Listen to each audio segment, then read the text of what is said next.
Ah, God, I remember this episode. It had drama. You know, when you were my girlfriend, you would have been 5 minutes late. Well, I'm not your girlfriend anymore. Fine. That's the way you want it. I got a better idea. Let's not be friends anymore either. Our Boy Meets World version of drama. When the spawn meets world, when the spawn meets world.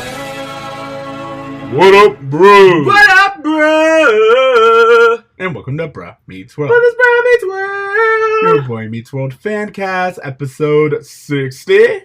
Yo. I'm Ceej. And I'm your boy, Tony Coitus. And we're back.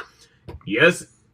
Yep, really much. We're back. We're back. We're here for another week. Do you have anything that you want to start off with, or? Well, I'll say that we're recording this during the period of time where Boy Meets World is not available on Hulu. The in-betwixt. The in-betwixt. Someone on our Facebook page was kind enough to remind us that we can review these episodes on YouTube. So I actually did hop on the YouTube to rewatch the episode before talking about it, just so I have it fresh in my mind. But yeah, this episode is interesting. I feel like there's a lot of interesting, like, exes being friends, things that's happening. There's a lot of interesting things happening with Eric and learning what education means to him. There's also people come back from the dead in this episode. So there's just a lot going on. People come back from the dead. Morgan? We're going to get into that. But let's get into our Tell Me About It. Tell me about it. This is Season 3, Episode 14, A Kiss is More Than a Kiss. Mm-mm. At Sean's urging, Corey re-enters the dating world, but he cannot bring himself to kiss his date, Melissa, because he's still in love with Topanga. But she's too busy locking lips with another guy. Mr. West. That would be, do we want to just go into the roll call? Yeah, please, because that's what I'm here to talk about. And talk about Shane West. Teenage heartthrob Shane West. To be fair, Shane did have that, like, look. You know, just like the blonde 90s kid. Well, look. it's interesting because I obviously probably, like most people, know him best from Walk to Remember. Like, that was my first introduction of him. So, like, seeing him with, like, longer hair was interesting. I was like, oh, yeah, that's him. But this is, like, the grungy 90s version of him. So, absolutely. And then we have, in our other roll call, we have Sadie Kratzig as Felicia. I don't really know. Bye, Sorry. Felicia. And Andy McAfee, who is Marissa. Her last name's McAfee? McAfee. Okay. Yeah. McAfee? I don't know. I'm going with that. Okay, sure. Anyway, that is our Marissa, who I called Blossom this entire time. Yeah. She had the Blossom hat. Sure. And then our roll call, who I know you're looking forward to. Oh, man. So badly. Which is the intro of Lindsay Ridgway, a.k.a. Morgan number 2. I want to talk about this for just a second because let's do it. I feel like in 90s sitcoms, we saw our good share of central characters being Swapped eliminated or swapped out, right? What was going on? Maybe, I don't know what it is, but we did that a lot where we were just like, switch it, no one will notice. And yeah. It's not that no one noticed, but it was just like, it'll be fine. And I just want to commend Boy Meets World because I actually think they did the better job with it. Because, you know, like, for example, with Fresh Prince, like, one season we had one Aunt Viv, next season, different Aunt Viv. But they acknowledge it in, like, a meta breaking the fourth wall, like, moment in, like, the opening sequence, but then it's never discussed again. Morgan, by, like, basically eliminating her for half the season, it allows the audience to forget her and understand her as Corey's sister instead of the way the previous actress portrayed her. Like, they're not comparing the two actresses because it's been so long. It's been so long that there's not really a fresh memory to compare it to, which I think is actually truly, like, the best way you could have gone about this. All right, I can see that. I'm just thinking about, like, the Beckys on Roseanne. Yes. Which Sarah Chalk was one of, for those who know I love Scrubs. And then also, what's like another... Well, we saw Judy Winslow just up and disappear. Judy Winslow died, and they had to, like, I don't know what happened in the show's canon, but, like, we don't have her as a kid. I think she joined a cult. She became a Scientologist. That's what happened. Possibly. They were like, we have no other daughter. Or maybe she just ended up being gay and they disowned her because they were a black family in the 90s. That is very true in Chicago. Yo, So. there you go. All right. But yeah, I thought it was a fun little bit. One that went on a little too long. But I do like this actress's portrayal of Morgan. I think so. And she's a little bit... Because I thought about it, I was like, oh, she's got more of the one-liners. And she's like really zinging. But early Morgan did the exact same thing. Totally. She just did it in a different way. She did. And I do think that this Morgan is a little bit more sitcom than the other one. Like, I think the other one was too young to be aware that she was on television, whereas I feel like this Morgan is very aware that she's on TV. She's very aware that she's a replacement Morgan. Yeah. You know what I mean? But I think she still, like, plays into it nicely. And I think the little bits of her that we see throughout the episode normalize her presence and make us understand. But the one thing I just want to talk about for a second is...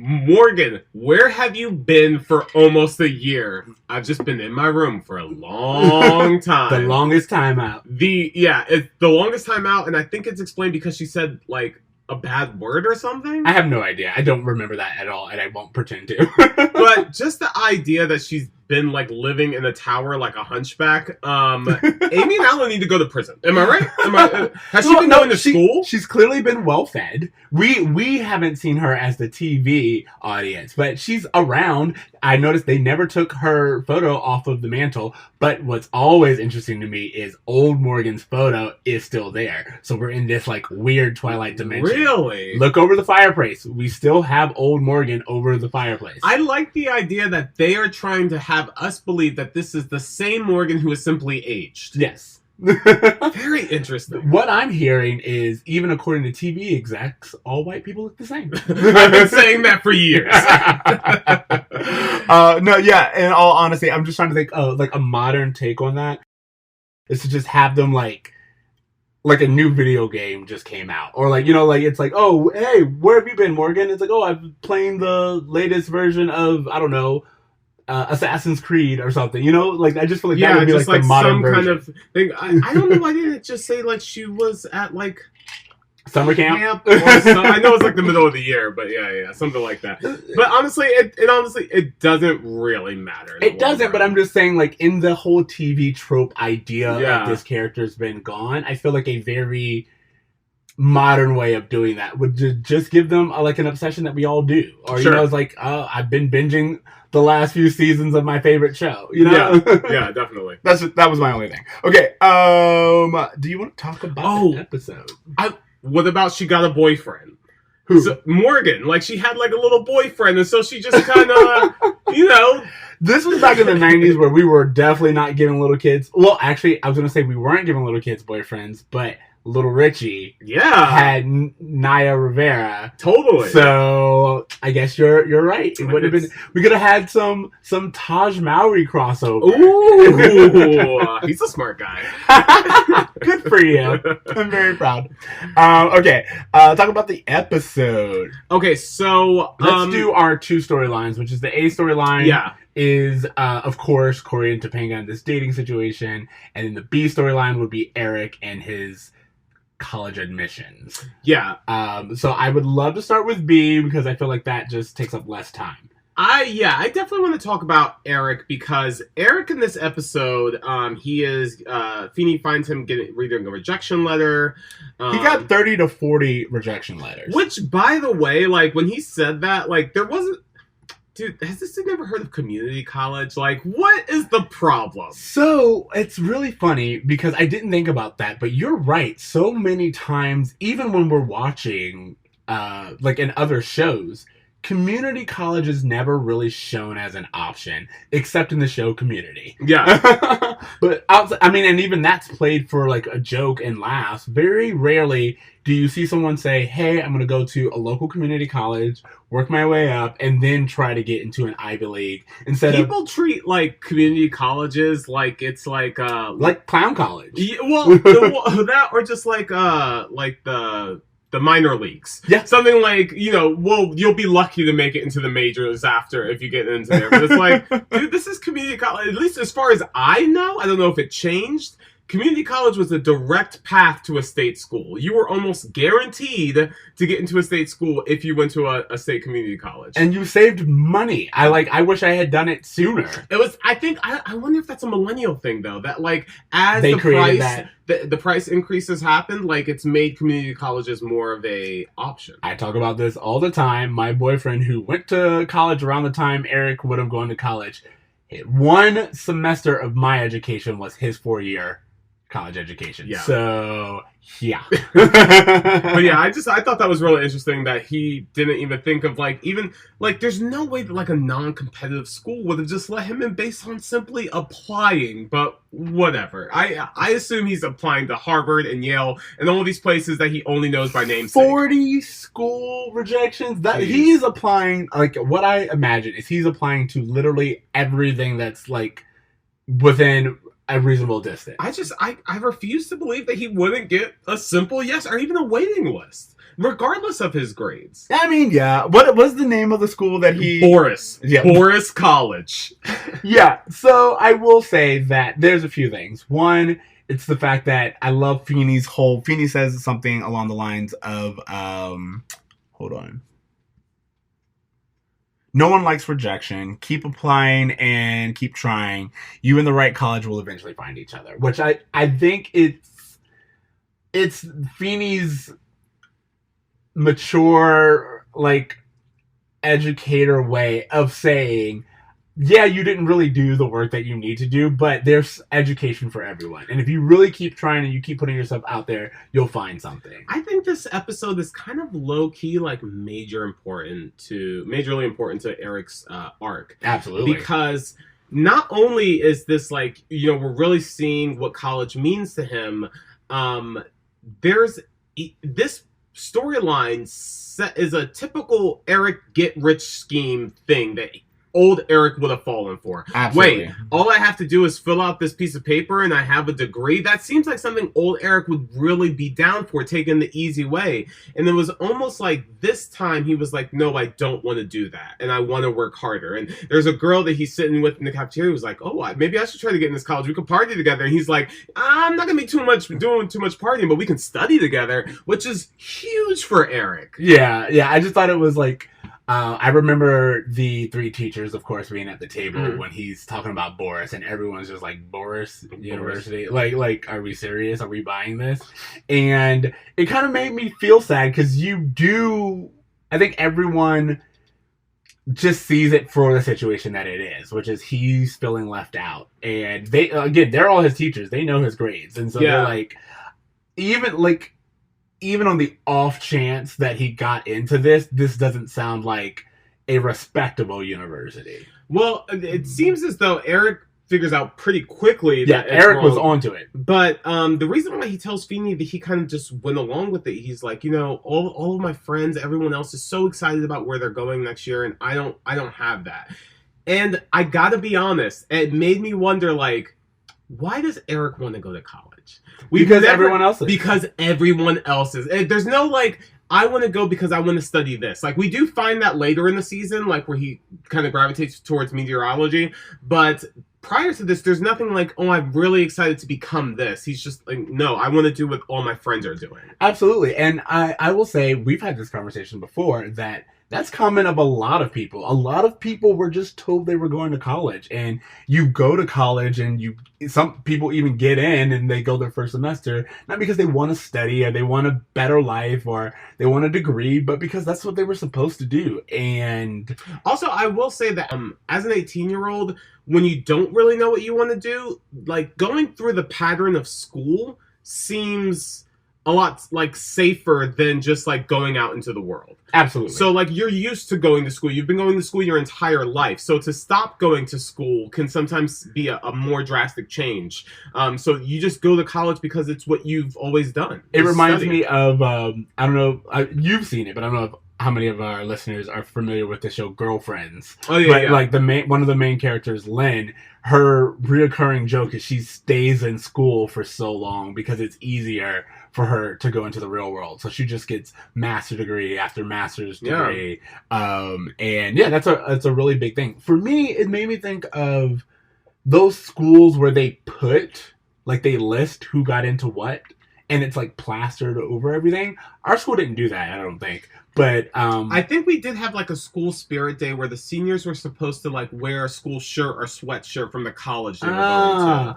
I was doing Dual Enrollment at that time, and I was like actually on college campus when that happened. But no, I think like I just think of those. I always felt weird about that. Yeah. About like seniors where they're like, oh, this person got into this school, and it's just listed everywhere. And you're like, that has to make people feel very crappy. If you decided, like, what if you just decided to take a gap year? Yeah, like, there's totally. nothing wrong with that, but you also get left out of this celebratory thing.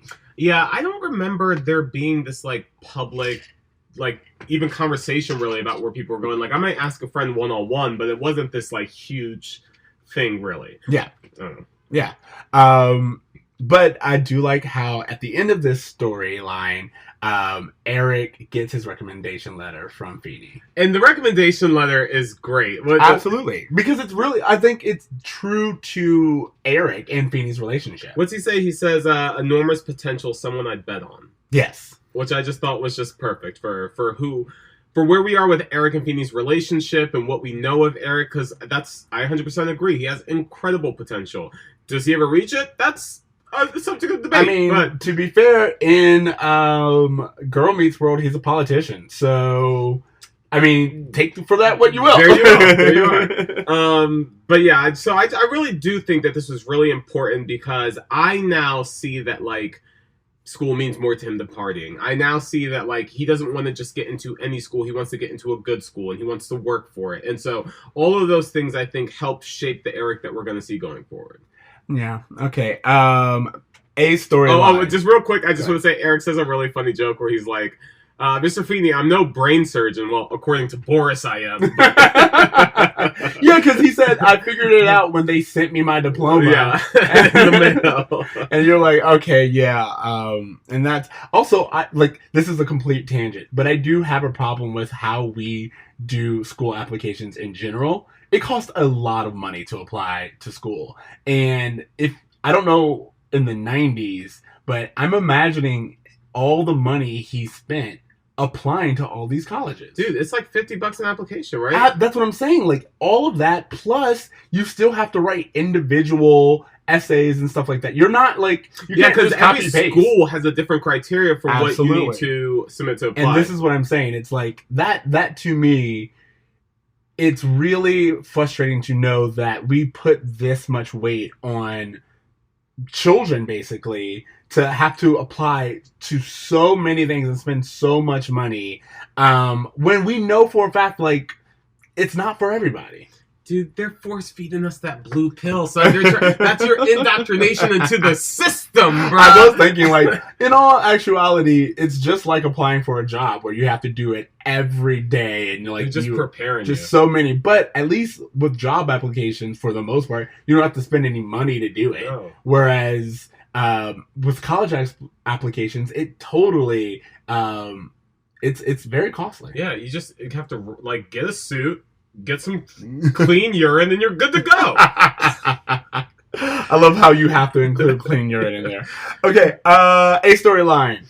Corey, Topanga, Nick, this. So Corey and Topanga, we find them at the beginning of the episode discussing how they're excited to do the school prom fashion show together. Which yeah. I want to pause and just talk about prom fashion shows because I believe you, both of us were in the prom fashion show. Here's the thing. I have a terrible memory of these things, but it sounds likely. I was in it both junior and senior year, and I believe you were in it at least senior year. Absolutely. Here's the thing.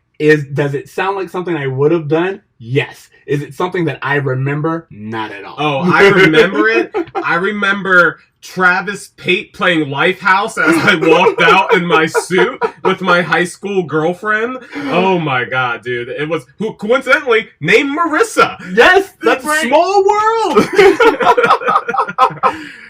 But no, I remember the prom fashion show. It's interesting because in this show, the prom fashion show is for parents to pick out clothes for their kids. Yes. Which, for us, it was us for our peers, and everyone got catalogs to take home, and it was a thing from kids for kids. And so it was very weird to see the parents, like, thinking, oh, I want to buy this. Well, I did, to me, I saw that, because they didn't want to cast that many children. Yep. And then B, I was like, all right, this kind of makes sense to me. I've seen it done on TV a lot, where it's like, oh, we're gonna have a fashion show and people are just gonna bid and all this other stuff. Sure. Where I was like, this seems like a very weird way to get clothes. But again, you and I live in a fast fashion culture, and like, what is it? Men's Warehouse just has like a market on all these things. Sure, it's like, this is where you're going, this is where you're getting it. Don't even really worry about that much. So I don't know. I was like, I'm willing to suspend disbelief. Although it did bring me to my turned on by Turner moment, which is where Turned on by Turner. ooh, and that's when they're offering to buy his clothes. You know what? Real quickly, I do want to talk about Turner for a second, because there's one thing that, like, don't get me wrong, I thought he was very funny. I loved the whole bit.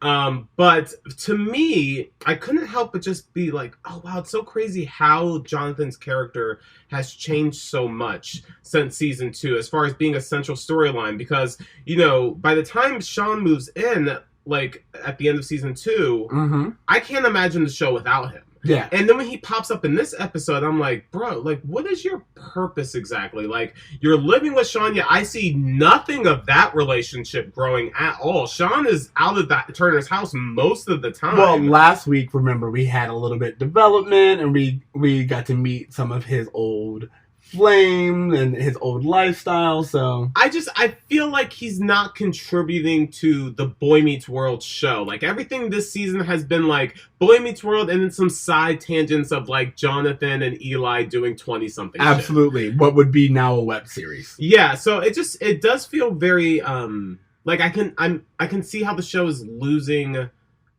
their ideas of what to do with him. Yeah, I can see that. And I think it's just because we start focusing on the kids in such a different way. Like, now that we have dating really in the mix, they are just so much meat on that bone. Well, I also think too that the show is changing in that the kids aren't talking with the teachers as much as they're just figuring things out for themselves. Yes. So in the past episode where Corey and Topanga may have had this dispute, he would have gone to Alan, they would have had this conversation, and he would have tried it and it would have been fine. Yeah. This, he's like, no, I'm going to talk to Topanga about this. And like, they have this kind of really intense conversation at the end of the episode that we may have not had in season 2. So I just think that the purpose of the adults is shifting as the kids are figuring more out on their own. No, I mean, like, again, I'm thinking about last week's episode where pretty much, yeah, Jonathan was doing his own thing, and it was Sean's, like, eavesdropping that helped him come to his conclusion. It's not like he actually sat down with Jonathan and explained what the situation. He was just like, okay, I can see how what you went through could apply in my own life, and then he just went off and did his own thing. Yeah, Okay. Definitely. But yeah, no, I like this idea of what to do after a breakup. Again, this is the Boy Meets World territory where I'm like, yes, we are hitting on adult issues that are relevant today that are amazing that we're talking about in high school. And this is real complexities of high school too, because unlike us in our 30s where we're like, oh yeah, I could probably be friends with an ex if it ended okay, if we had a good relationship or whatever, if it didn't interfere with any current relationships, like, there could be a place for that. But even that takes a level of maturity that not everyone has. Exactly. 100%. But to even think about that at 15, like, where you're just like, of course Corey's jealous. How is Topanga not jealous? Like, how are they able to, how is Corey able to so quickly just be like, yeah, we can do this together, we can hang out. Oh, he still has feelings for her. Oh, this is awkward. And again, as it's Boy Meets World, of course it took it from the point of how Corey would really be reacting to this. And yes, we don't really see any downtime where Topanga's struggling with it. What we see is we pick up right when Corey's being faced with, hey, this is your new reality now. And I just thought it was great because unlike Gossip Girl or some of these other teen shows where it's a thing, but it's not really, we kind of move past it, or it's really dramatic. This dealt with it in a very real life way. A very, hey, not only are you jealous and upset, but like you don't have some master scheme to take her down, and like we all, it's like, it's not this whole thing where you are spending thousands of dollars and somehow you're friend's uncle is involved. You know, it's just like, Sure. no, all that is happening here is that you are using and weaponizing your relationship with your ex as a way to get her to do what you want her to do.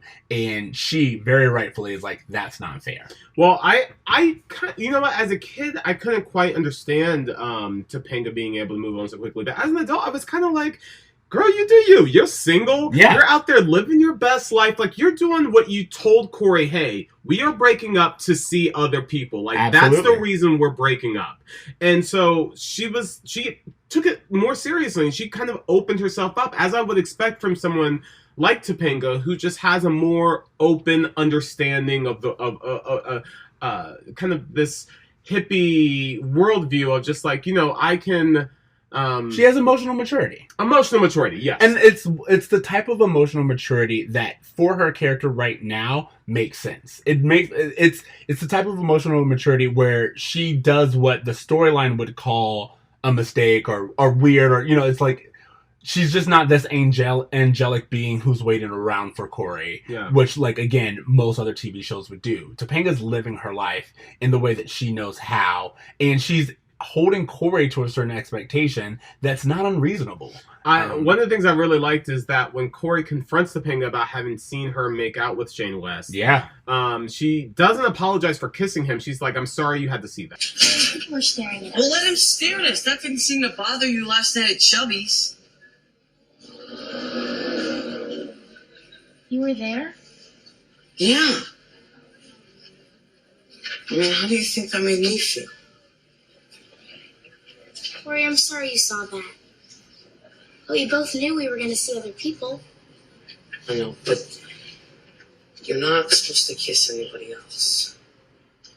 Corey, I wish I knew what to say. Dude, Topanga is a pro at this. Absolutely. That's what I'm saying. Like, I kept watching it, and what happened? I think there is a scene, or I just remember in my notes, there is something where he's like, if she keeps kissing other guys, then it's over. And it's like, it is over. Yeah. You know, it's like, that's that thing where Corey's like, no, if she, like, how can she do this to me as if in Corey's mind, they're still together.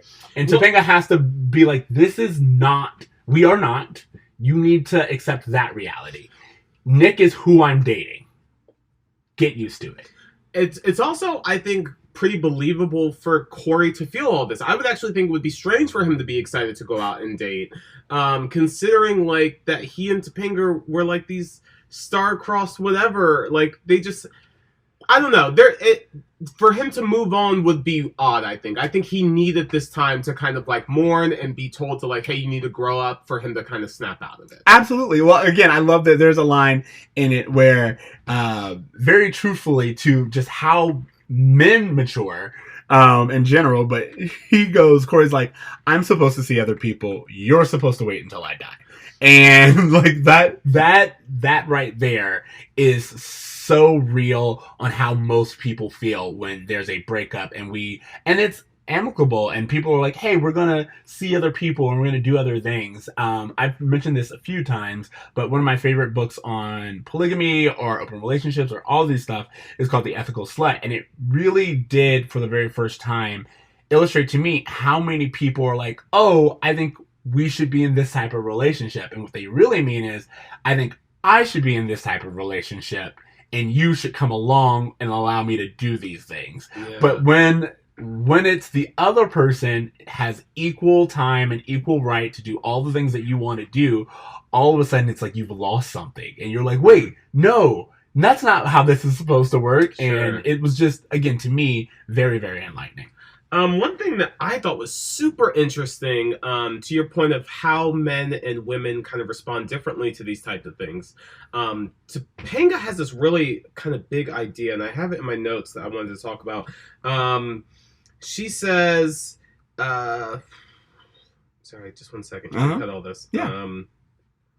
Topanga brings up an important point when she tells Corey that, Corey confronts her like, oh, I saw you kissing Nick, and it took you forever to kiss me the way that you kissed him. And she's like, well, I never liked him the way I liked you. Yes. And to me, as soon as she said that, like, it really kind of, I was like, whoa, this is a big like misunderstanding between men and women, because I think Absolutely. men have a very difficult time with the understanding that I liked him less, so I did more with him quicker because it didn't mean anything to me. Mhm. Whereas from a guy's perspective, it's like, oh, you were physical with that person, you must like them more than you liked me because you were physical with them quicker. Absolutely. And again, as you said, it's just kind of like an understanding of how we're trained and what we consider moving on. Because if you even want to take that measurement, Sean tells Corey it's not a date until you've kissed her. You know what I mean? It's the reason we got out of the trees, man.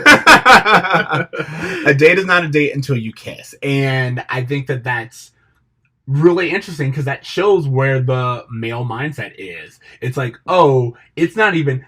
Again, I think this is kind of like the whole blurry line of men cheating. It's like, oh, I didn't even kiss her. Like, what are you talking about? I went out with her, but like nothing happened, and therefore this wasn't really cheating. I think it just kind of comes down to the understanding that for women, at least for the most part, in my personal experience, bullshit, that like sex is our physical, touch, whatever. It's all things that will hopefully lead to love and like deep commitment. Whereas for guys, love and commitment, at least, generally at this age, very young and immature, will hopefully lead to sex and physical touch. Absolutely. So just that separation between the two is really clear in that one even scene. If you think about Marissa, she even is like, she goes out with Corey a few times and she's disappointed that she didn't get a kiss. And, like she's putting a lot of weight on it and she agrees to go out with him again. But I feel like as a form to redo, it's like, oh, maybe like I'll give you another chance to get this kiss. No, but I disagree with that because she actually goes up to him and she's like, most guys would have kissed me and you didn't. And I really like that. Yeah, but I think that even with that, it was, again, not kissing meant something. You know what I mean? Exactly. To her, she's thinking, oh, he didn't kiss me because he really likes me. Exactly. Not like these other guys who just want to kiss me and move on. Exactly. And that's my point. And it's just this way. And it's funny because, again, from the male perspective, we know that he didn't kiss her because he chickened out. It had nothing to do with any real connection that they had. It's so much so that he was willing to meet her parents, which again kind of shows that for him, he was just meeting new people. No, but from her perspective, meeting my parents means you really, really, really like me. Exactly. They're different milestones. And what Corey was doing, which again is very true to a lot of men, what Corey was doing to delay, she took as, oh, you're doing all the steps that would really show me that you care. And only until the end, once that physical connection actually happens, they're like, oh yeah, there's nothing here.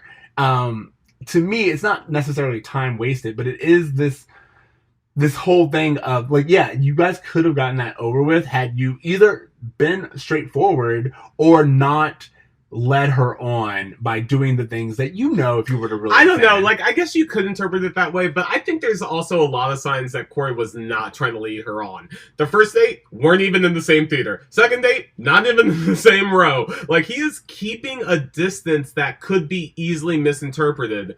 It could, but I think I agree with you that he's giving signs, but it's also one of those things to where if someone is constantly asking you out, you assume that they have to like you in some way. Yeah. And then you're like, oh, maybe he's shy. Maybe it's just taking him a lot. Like, your mind just justifies every decision that they're making because why else would he keep asking you out if he didn't want to be with you? Yeah. And we know it's because he's distracting himself. Again, as someone, like, we've both recently dated in the modern culture, and, like, that's what I think, like, a side effect of ghosting is. It's like you start seeing someone repeatedly and you've been hanging out and you're doing things, but you can't really get a read on them, and then one day they just disappear and you're like, wait, I mean, like, I guess they weren't really showing me that they were interested. It makes you reinterpret, like, go back and think, like, oh, I was misreading something. I was misreading some things, but also, you were doing certain things. You asked to meet my parents. Like, why would you do that if you didn't? And this is what I'm talking about. Dating is always crazy and weird. One of the things I thought was really interesting is how Sean kind of coordinates this double date. He's like, Corey, you need to move on. You need to date other girls. And Corey's like, he's like, Sean's like, let's do a double date. And Corey's like, well, okay, yeah, that's fine. But what are you going to do then? Like, trying to, like, be jazz. Oh, yeah, I'm ready. Sean casually looks over to the first girls he sees and is like, hey, you guys want to go out with me and Corey tonight? Yeah, I did know that. I just thought that was such a TV way to ask someone out. Have you ever been asked out or asked someone out in a way that you literally just casually bumped into and you're like, hey, do you want to go out on a date tonight? Yeah. I think I have. Okay. I'm not gonna say that it's something I do often, but there was a time, especially like in college, where I was just like carefree, and I was that bold person who was just like, hey, you're really hot. I want to talk to you for a moment. Maybe I was that person. Okay. It's not something that I did like all the time, and I definitely was not that person in high school. But in college, there was like, and I think that's what we're supposed to see. Remember, Sean is very comfortable in his ability to get dates. So I think for him, he was like, oh yeah, why? Of course, if I put the line out there, I'm going to catch something. You know what I mean? You know what? And that kind of gets to my central issue with this episode, is that I feel like we keep getting conflicting messaging in which we have Sean and Corey's parents and pretty much everyone around Corey's life being like, hey, you need to date more. It's good for you to date more because the more people you know, that's how you figure out who you're going to like. Like, that's what Amy says. Like, you don't know who you like until you date around. Yeah. Which is very true and very important. However, the show itself is contradicting that message by not allowing Corey to truly open himself up to anyone else. He is dead set on Topanga, and it never shifts away from that to the point where the show's like, oh, this is soulmates. They're meant to be.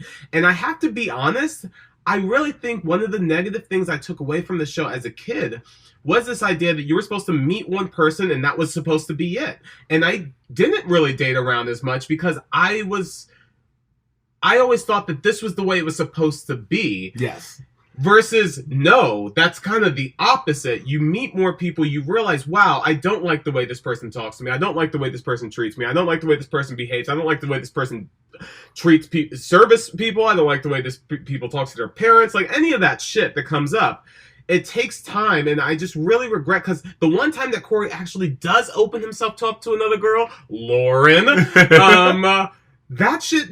the show doesn't even allow him to pursue that in any serious way. No, it's an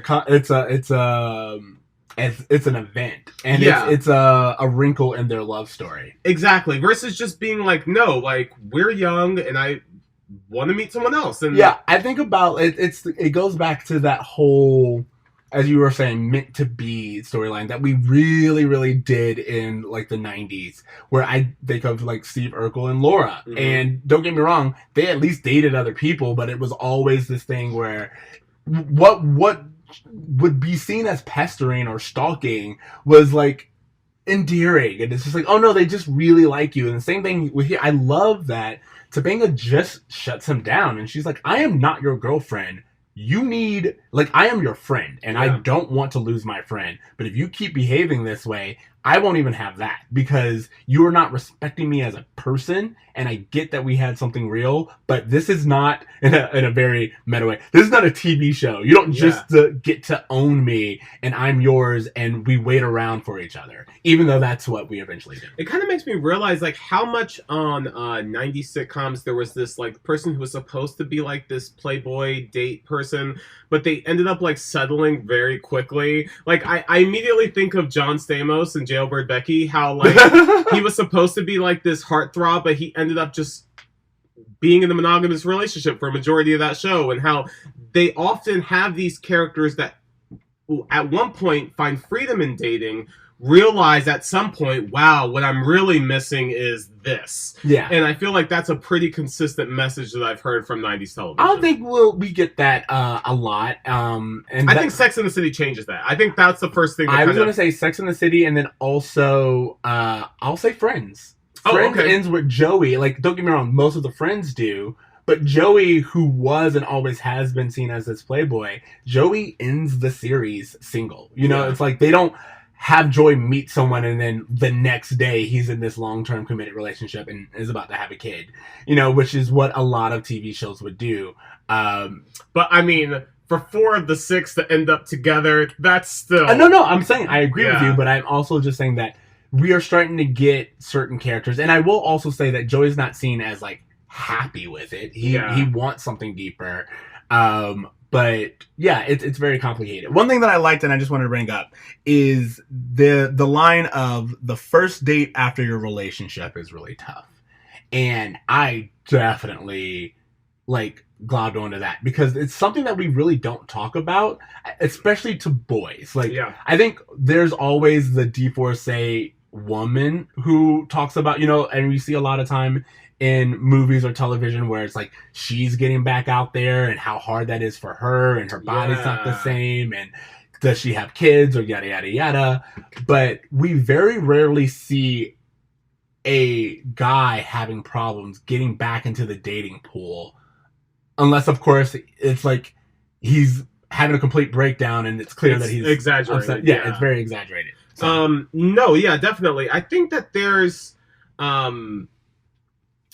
I think that the way that Corey matures throughout this episode, I think is one of those things where he, at the beginning, like you said, has a very hard time moving on, and he progresses past that, but he doesn't really. And that's one thing I want to point out, is that he agrees to be friends with Topanga, but he still ends up crushing and fawning and still believing that he is meant to be with Topanga in these next few episodes. So it's one of those Boy Meets World things of like, you learned the lesson, but that lesson goes away after this episode.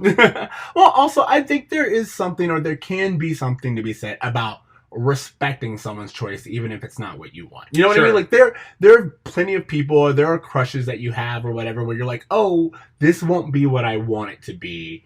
And you know what you need right now is a friend. And so I'm going to be a friend. That doesn't mean that I'm still not into you. It doesn't mean that I'm not into you. And it doesn't mean that if you were to change your mind, I wouldn't leap at the opportunity, but I will also be a friend and not make that the focal point. Do you think Topanga has incredible emotional maturity, as we mentioned. Do you think her kissing Corey on the cheek or anything like that is really good? Like, it's clearly not good for Corey, for her to be doing things like that. Well, I did like how when she does it the first time, he's like, why are you doing that? And she goes, I've always done that. Like, why would I not? And for me, I was like, oh, you can't do things like this and then also ask him to accept the difference. That I will say is like, there's plenty of times where people are like, well, I always like climb into bed with you. Why would I not do that? And you're like, because we're not dating anymore, and you're the one who wants to establish that and make sure that I get that. Well, especially if you feel that the other person is still trying to get with you. Exactly. That's what I'm saying. It's like, there's just plenty of times where you're like, no, okay, you also have to. You have to establish some boundaries to transition this relationship into a new relationship. Absolutely. And again, to me, I think that just introducing all of these ideas in a very healthy format, or like at such a young age, is really important, because I don't think we always see someone just accept that. I think, like, I was thinking of the show Brooklyn Nine-Nine, and how Boyle does that with Rosa in the first season, how he's constantly pursuing her, and then eventually she's like, I only like you as a friend, and that's how it will be. And then he's like, you know what? I don't feel the same way, but I will accept and respect your wishes and let our relationship grow from there. Again, in that book that I was reading, Ethical Slut, it talks about how the end of a sexual relationship or a partner relationship doesn't mean that that relationship itself is no good. You know, like, sometimes people work better as friends, and sometimes that's a temporary thing, and sometimes you don't want to be around each other and you shouldn't be around each other at all.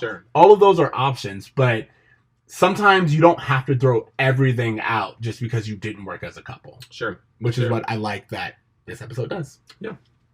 Anything else you want to say? I don't think so. I think we touched on most of the stuff. The only thing I want to end with is I'd never not be there for you. Yes. There's clearly just a commitment that's going to be between these two, from the history that they have, the relationship that they've developed, each other's first kiss, first dates, first everything. So. The only thing I have, like, I like this. The only problem that I have with it is, again, Corey gets the benefit of the doubt, because when he, and I don't mean that like in a negative way from Topanga, I mean in the way the show sets it up. Because Turner's like, Corey's not the type of guy who'll just leave you hanging. You know what I mean? It's like, no one no one's acknowledging that Corey is behaving childishly. Yeah. And I feel like a better way to do that would be like, hey, I hope he comes, but if he doesn't, you deserve someone who respects your friendship. Or, you know, it's like something to where it's like it puts the owner, or it acknowledges Topanga's awkward position and gives her sympathy without automatically giving Corey credit, who, as this point in time, is not there. Sure, definitely. So that's my only real edit, but yeah. Okay. Yeah. Okay. What grade? Or sorry, do you have a bruh moment or anything like that? You know what? I don't know that I have a bruh moment for this episode. Other than, you know what? I do. Bruh. Amy and Alan need to be in prison for imprisoning their child for at least 6 months. I told you, she was just upstairs in her room playing the latest Sonic the Hedgehog Game Boy game. I'm sure that was the only thing she had to do, considering she was not allowed to leave for months on that. She looked well fed, so that's where I'm going to put that. My bruh moment, I guess, it's kind of what I had hinted at earlier, but it's not like a bad bruh moment. It's just like the idea that we're at a school function and people are offering to buy Turner's clothes. Mm-hmm. I mean, like, send him a note privately, you know? Sure, yeah. So that's my whole thing. Topanga taught me the lesson of this episode. I think the lesson is about transitioning relationships, about evolving from one kind of relationship to another. I don't have an exact quote to support that, but I feel like that's the general concept of the episode, is, you know, going from friendships to what happens afterwards. I mean, from relationship to friendship. Yeah, if you really care for each other, you don't throw away the bond of a friendship. Exactly. That was pretty much the lesson to me. Okay, grade. What are you giving this? I think of this episode a B. Yes, solid B. Solid B. I feel like we get a lot of growth from the characters. I feel like our time is used well. I don't feel like the B storyline takes away from the A storyline in any way. And actually, I was going to say this earlier, but I actually feel like crossover. It kind of hints at it with Feeney's line of "No one likes rejection." Okay. And I was like, oh, that's actually what this entire episode is really about. Yeah. It's really about everyone picking yourself back up and applying again and trying again and doing the thing that is hard to do when you've been rejected. Yeah, or when you thought you had something you lost. Because that happened to both Corey and Eric in this. Exactly. So that was my one thing. Okay, homework. Oh yeah, okay. I have some good homework. Okay, I have 2 things that I want to throw out, both of which are Netflix originals. My first is the show Rhythm and Flow on Netflix. The reason why I'm recommending this show is because it's an American Idol voice type show, but it is about hip hop. And although that's, you know, really interesting, I enjoy to rap myself. I found a lot of things that I really dug about it. But I think the biggest difference between this and every other reality show I've seen is that they are all performing songs that they have written themselves. Ooh. They're rapping. They can't perform someone else's song. So, like, as you're going through each performance, you're, like, learning these people's stories and you're learning, like, their creativity. And it's just so much more artistic than any other show I've seen. These are like, it's almost like a storyteller's thing, like where you're really like learning about each character through their songs that they write and everything like that. So I just think it's extremely well done, and I think that hip hop lends itself to this type of format because of that storytelling aspect. No, I really like. I've been talking to you about this for the longest. I was like, why are there not more reality shows that center around minority interest? Sure. You know, it's like there a lot of things are like America's Got Talent or you know, So You Think You Can Dance, or like, I mean, like all of those things kind of hit it on the fringe, but white people are at the front of these. And I feel like Rhythm and Flow specifically is like, no, we are trying to reach out to minority individuals and show the talents that you have that aren't always appreciated as art. Definitely. And what I also like is that the show actually does things really interesting. So like on American Idol, you're like, welcome back to Beatles Week. And it's like, oh my God. So it's like every week then just singing a different genre. Yeah. This is like, hey, we're going to have like a freestyle battle. Then after that, we're going to pair you up with an actual R&B artist to do a collab. And then we're going to pair you up with a producer to do a song. And then you're going to shoot a music video. And like they do all the full arc of artistry. I was gonna say, it sounds like it's not only entertaining, but it's educational. So it's like 100%. These people leave with experience as opposed More to so just than- being used for their talent. Absolutely. And so that's where I think, like, when the show ends, you're like, oh, wow, I can see any of these people really popping off versus The Voice, where it's really just about the judges bickering at each other. Exactly. So, and I just quickly also, second bit of homework, Dolomite is my name and fucking up motherfuckers is my game.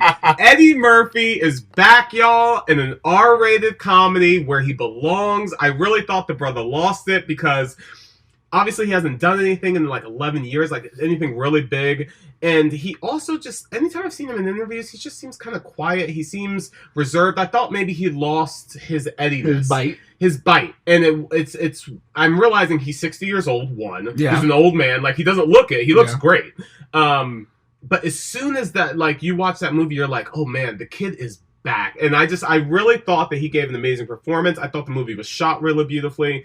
I thought showing a black man in the 70s being an independent filmmaker where every door was shut in his face, he's like, I'm going to do it myself.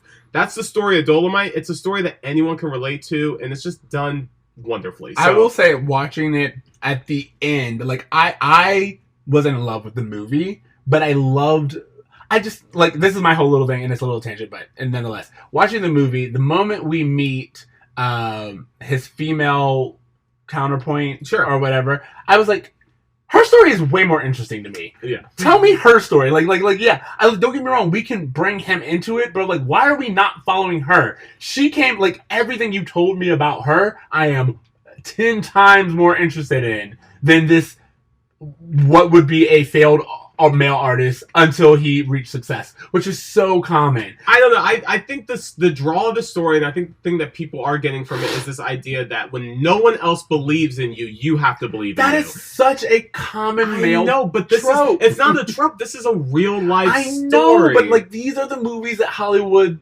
allows to be made. So you think that there should be some like the female equivalent to this? The male, well, I'm just saying it's like the male underdog, which again, I love the ending of this movie, and again, without giving anything away, it was definitely feel good. I like at the end of this movie, it definitely showed respect. Yeah, and I was like, okay, you know what? I may not have liked the ride, but I love the destination. Sure. Whereas the moment she was introduced, every scene she was in, I was like, yes, more. Where are you? What's your story? How did we get here? When she has her intimate scene with Eddie and that one-on-one conversation, I was like, yes, again, this is what I want. And it was like, I personally just feel whenever we get these stories, almost always we are introduced to a fringe female character who I'm like, their story is way more interesting in terms of storyline, but you are the ticket in, so I guess we have to. I will say that if you want the same story, but you want the focus to be on the girls, Dreamgirls. Yes. Eddie Murphy is this already established man who discovers these women who... Perfect There you go. one for one. I love that you said that. I'm adding that So to our you homework. can. So if you watch Dolomite and you have the same feeling that Ceej did, just watch Dreamgirls and you're fine. You know what? I double feature. I'm Double here for feature. it. Yeah, absolutely. Okay. And then on that, on top of Dreamgirls, because I now recommend a double feature. Make your way to the top. I mean, he does great in that. It's my and he favorite. got his. Was that Oh his my first gosh. Oscar nomination? I don't know, but that's easily his best acting. he's He ever was done. so good in that. Yeah. And then I have a bit of a different homework, and I'm doing it very similar to what I did a few weeks ago, where I am asking you guys to watch this so I have someone to discuss it with. I saw The Lighthouse, which is, I will not lie to you, it is an indie art film. It is everything that you think of when you think of indie and art. It's in black and white. It's in a 1-to-1 ratio. It's so weird and absurd at Shot times. 1-to-1. Yeah, it is. It's like it's a box. Yeah, absolutely. The entire time.